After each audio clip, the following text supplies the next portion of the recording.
అబద్ధాలతో గద్దెనెక్కిన కాంగ్రెస్ ప్రభుత్వం కార్మికులను పూర్తిగా నయవంచనకు గురిచేసింది. 16% లాభాల వాటా ప్రకటించి 33% అంటూ అబద్ధాలు చెబుతుంది. మాజీ మంత్రి కొప్పుల ఈశ్వర్, రామగుండం మాజీ ఎమ్మెల్యే కోరికంటి చందర్ ఆరోపించారు. గోదావరి కనిపట్నంలో బీఆర్ఎస్, టీబీజీకేఎస్లు సంయుక్తంగా నికర లాభాలపై కార్మికులకు 33% లాభాల వాటా ప్రకటించాలని ప్రభుత్వాన్ని డిమాండ్ చేస్తూ ఆదివారం చేపట్టిన నిరసన దీక్ష రసాభాసగా మారింది. గోదావరి కని చౌరస్తాలో నిరసన చేపట్టాలని పోలీసులు నిరాకరించడంతో బీఆర్ఎస్, టీబీజీకేఎస్ నాయకులు చౌరస్తాలోని ఖాళీ స్థలంలో టెంట్ వేయడానికి ప్రయత్నిస్తున్న సమయంలో పోలీసులు, పార్టీ నాయకుల మధ్య టెంట్ యుద్ధం జరిగింది.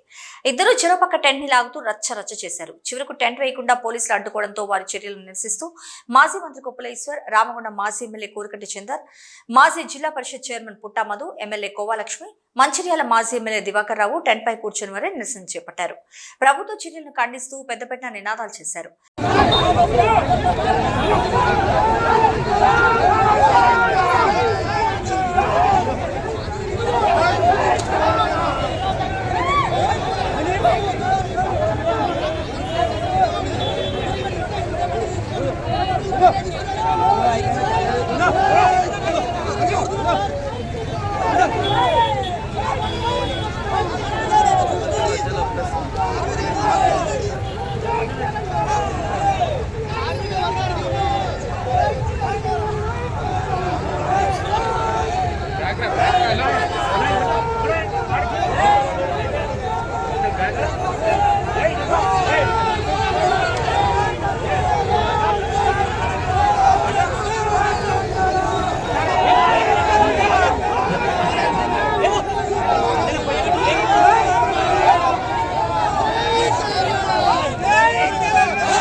కళాకారులు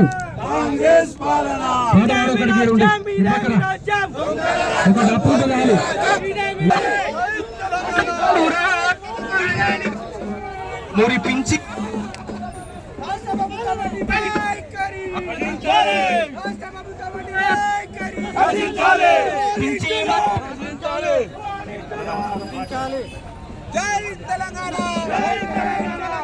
ఈ సందర్భంగా మాజీ మంత్రి, మాజీ ఎమ్మెల్యే మాట్లాడుతూ ప్రజలను మభ్యపెట్టి అధికారం చేపట్టిన కాంగ్రెస్ ప్రభుత్వం కార్మికులను కూడా మోసం చేసిందని, ప్రతిపక్షాలకు కార్మికులకు జరిగిన అన్యాయంపై ప్రశ్నించే అవకాశం, కనీసం నిరసన తెలిపే అవకాశం ఇవ్వకుండా ప్రజాపాలన అంటూ పోలీస్ రాజ్యంగా మార్చారని ఆరోపించారు. గోదావరి కని చౌరస్తా కేంద్రంగా దాదాపు 100 రోజుల పాటు జరిగిన ఉద్యమాల గడ్డ ఇది అంటూ పేర్కొన్నారు. ఈ గడ్డపైన కార్మికులకు నికర లాభాలపై 33% లాభాల వాటా ఇవ్వాలని నిరసన తెలపాలని చూస్తే ప్రభుత్వం, పాలకులు, పోలీసులు మభ్యపెట్టి అడ్డుకోవటం అహంకారానికి నిదర్శనమని అన్నారు. ప్రజాస్వామ్యంలో కల్పించిన ప్రశ్నించే హక్కును ప్రభుత్వం కాలరాయటం పూర్తి అమానుషం అంటూ పేర్కొన్నారు. ఉద్యమకారులను, ఉద్యమాలను అణచివేయాలని చూసిన ప్రభుత్వాలు కుప్పకూలాయంటూ ఈ సందర్భంగా వారు గుర్తు చేశారు. ఈ ప్రభుత్వం అహంకారపూరిత విధానాలను ఆపకపోతే తగిన మూల్యం చెల్లించక తప్పదంటూ హెచ్చరించారు. పోలీసులు నిరసనకారులను బలవంతంగా లేపడంతో ప్రభుత్వానికి వ్యతిరేకంగా పెద్ద ఎత్తున నినాదాలు చేస్తూ పార్టీ కార్యాలయం చేరుకుని భారీగా నిరసన దీక్షను కొనసాగించారు. లేనటువంటి ప్రభుత్వం ఏదైతే ఉందో ఇప్పటికే అన్ని వర్గాలను మోసం చేసే అధికారంలోకి వచ్చి చివరకు సింగరేణి కార్మికులను కూడా నయవంచన చేసి పేరుకేమో 33% ప్రకటించి ఇచ్చింది మాత్రం 16%. దీనికి నిరసనగా ఈరోజు కార్మిక క్షేత్రం ఇది. ఈ గోదావరి కని చౌరస్తాలో అనేక ఉద్యమాలు జరిగినాయి. ఎవరిని మేము ఇబ్బంది పెట్టలే. కార్మికులు, కార్మిక నాయకులు అరే ఈ వాటా సరిగ్గా ఇవ్వాలనే ఉద్దేశంతో ఇక్కడ నిరసన తెలియజేద్దామని ఒక కార్యక్రమం చేస్తే మరి పోలీస్ యంత్రాంగం ఇక్కడ చేయొద్దంటారు. మరి ఎవరికి చెప్పుకోవాలి? ఎక్కడ నిరసన చేయాలి అంటే ప్రభుత్వం కనీసం నిరసన చెప్పడానికి కూడా అనుమతించేటువంటి పరిస్థితి లేదు. నిజంగానే మరి కార్మికులకు కష్టం వచ్చినప్పుడు అనేక హక్కులు ఉన్నాయి వాళ్లకు. ఇప్పటికే తెలంగాణ బొగ్గుగని కార్మిక సంఘం తరఫు నుంచి అనేక నిరసన కార్యక్రమాలు చేపట్టడం జరిగింది. చివరగా మరి ఈ వారం రోజుల లోపల వాటా పంపిణీ చేయడానికి సిద్ధమవుతున్నటువంటి తరుణంలో కార్మికుల యొక్క అభిప్రాయం కానీ వాయిస్ కానీ మరొకసారి మేనేజ్మెంట్కి కానీ ప్రభుత్వం దృష్టికి తీసుకుపోవడం కోసం మరి కార్మిక సంఘం తరఫున అదేవిధంగా బీఆర్ఎస్ పార్టీ తరఫున ఈ నిరసన కార్యక్రమాన్ని చేయబోతుంటే పోలీసులు అనుమతించకుండా అడ్డుకోవడం ఇది చాలా దురదృష్టకరం. దీన్ని మేము తీవ్రంగా ఖండిస్తా ఉన్నాం. ప్రభుత్వం ఇప్పటికైనా కళ్ళు తెరవాలి. సింగరేణి కార్మికులు ఎన్నో ఆశలు పెట్టుకొని మీకు అధికారాన్ని అప్పగించారు.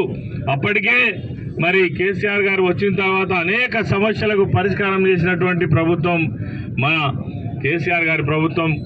సింగరేణి కార్మిక సోదరులందరికీ కూడా తెలుసు. కాబట్టి ఏదైతే పోలీసులు ప్రభుత్వం అడ్డగిస్తున్నటువంటి విధానాన్ని తీవ్రంగా ఖండిస్తూ ఎంత ఇబ్బందులు కలిగిస్తున్నదో ప్రత్యక్షంగా చూసినాం. ఆనాడు ఇక్కడ తెలంగాణ ఉద్యమంలో ఇదే స్థలంలో 100 రోజులు కూడా టెంట్ వేసుకొని నిరసన దీక్షలు చేసినటువంటి సందర్భాలను చరిత్రలో ప్రజలందరూ కూడా చూసిండ్రు. ఈరోజు సింగరేణి కార్మికులకు నష్టం జరుగుతున్నది. లాభాల వాటాలలో 33% నికర లాభంలో ఇవ్వాలని డిమాండ్ చేస్తూ ఈరోజు బీఆర్ఎస్ పార్టీ కొప్పలేశ్వరన్న గారి ఆధ్వర్యంలో చేస్తూ ఉంటే కనీసం ఇక్కడ టెంట్ను వేసుకోలేరు అని అంటే వీళ్ళు ఎంత దౌర్జన్యం చేస్తున్నారో ఇవాళ ప్రజలు అర్థం చేసుకోవాలి. ఉద్యమాలను, ఉద్యమకారులను అణగదొక్కాలని చూస్తే తప్పకుండా తగిన బుద్ధి గుణపాఠం ప్రజలు చెప్తారని హెచ్చరిక చేస్తూ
కంపెనీ